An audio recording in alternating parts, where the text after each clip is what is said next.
What's up, gang? This is Tuesday, January 26th, 2021. Fight the Funk podcast. I'm your host, Magic Man, and we're exploring mental health, culture, and the world around us. Uh, I was going to talk about Shim Sham and assumptions. Shim Shamming. Let me take this like a monk. I was going to talk about Shim Shamming, like the moratorium and how that's not really keeping anybody from getting evicted. But because it's Kobe's the 1 year since Kobe's passing, and all the families that were affected by that, and so much has changed as well since that.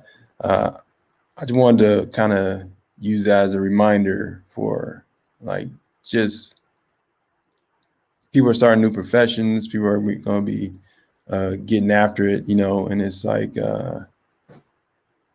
it's kind of a reminder to also like enjoy the time we have, like while we're here. And I found this little piece from Top Five Regrets of the Dying, written by Bonnie Ware, and this is like for the people the work the let's go get it, all that shit. So this is just a reminder for people that, because I don't want people to forget, like, Americans, we fucking work our asses off. Like, um, the postal service, nurses, everybody worked their asses off. So it's an important reminder, to you have to also fight for for the space to enjoy your life as well, because we're all kind of trained to work ourselves into the ground. So this piece is just for is to remind people of that. So one of the parts that really stuck out to me in this book was one of the top five regrets of the dying was, I wish I didn't work so hard. And and and she and the quote is, this came from every male patient that I nursed. They missed their children's youth and their partner's companionship. Women also spoke of this regret, but as most were from an older generation, many of the female patients had not been breadwinners. All of them, all of the men I nursed deeply regretted spending so much of their lives on their treadmill of work existence.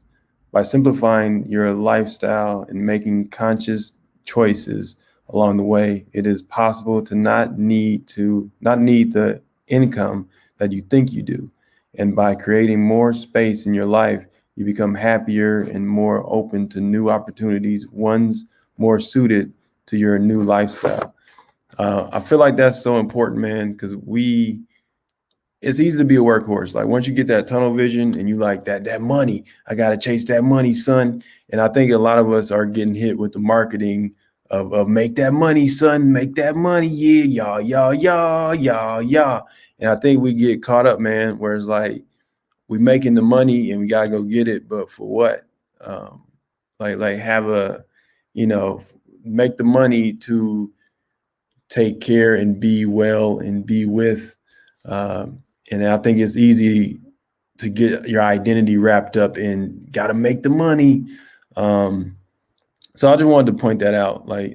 It's an exciting year of people trying to get work and make things happen. So it's kind of building that time into your psyche of, I still got to enjoy my life. And touching on a few time is running. Touching on a few topics that I had originally planned on. Biden signs the privatized prison, the act, but remember, that's a $7.4 trillion industry. They ain't going nowhere with one signature. So it's like grassroots people, there's still that consistency of you got to be wary and mindful and understand that, like, people don't want anything coming out their paycheck, even if it means healthier life for other people. So it's like that's a $7.4 trillion industry. So it's like, yeah, that signature is nice, but people got to make sure that that you stay in that, stay focused on that, man. And this is probably my last Fight the Funk video for a minute, podcast for a minute, because I have to, until I can secure some more funding for this. This has been fun. I love it. But need the funding to keep this going. And to my auntie out there who thinks that who thinks that Geico commercial is killing it and I get paid for that. Aunt, I do not get paid for that. So if you're listening to this, understand that 2 years of usage, I don't see that. Just so you just putting that out. I just heard that conversation a few days ago. All right, let's see. Oh, I gotta hurry up. Unemployment benefit account. I feel like moratorium and the unemployment benefits is all kind of like we heard about them, but it's like as soon as if I was one of the people that got hacked and or whatever, and it's like, and then your account gets shut down, you get nothing, right? So I feel like but moratorium is like we hear it, but people are still getting kicked out. So I feel like what's the behind the moratorium? What gets what do you do with the back paid rent? Like, unfortunately, I was one of the people that was able to keep up with my rent, but there's people that with kids that weren't able to keep up, and they're getting pushed out. So there's still that whole like, all right, moratorium is cool, but a landlord can still push people out, and moratorium is cool, but people still behind on rent. So how do we break these debt cycles that we're going to be running into in the next 6 months or so? Let's see.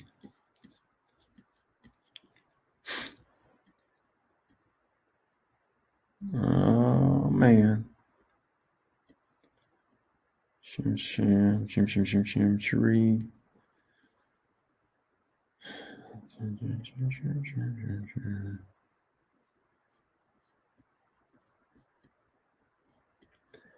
All right, keep this short. All right, I'm gonna wrap this up. But yeah, thank whoever people listening, appreciate it.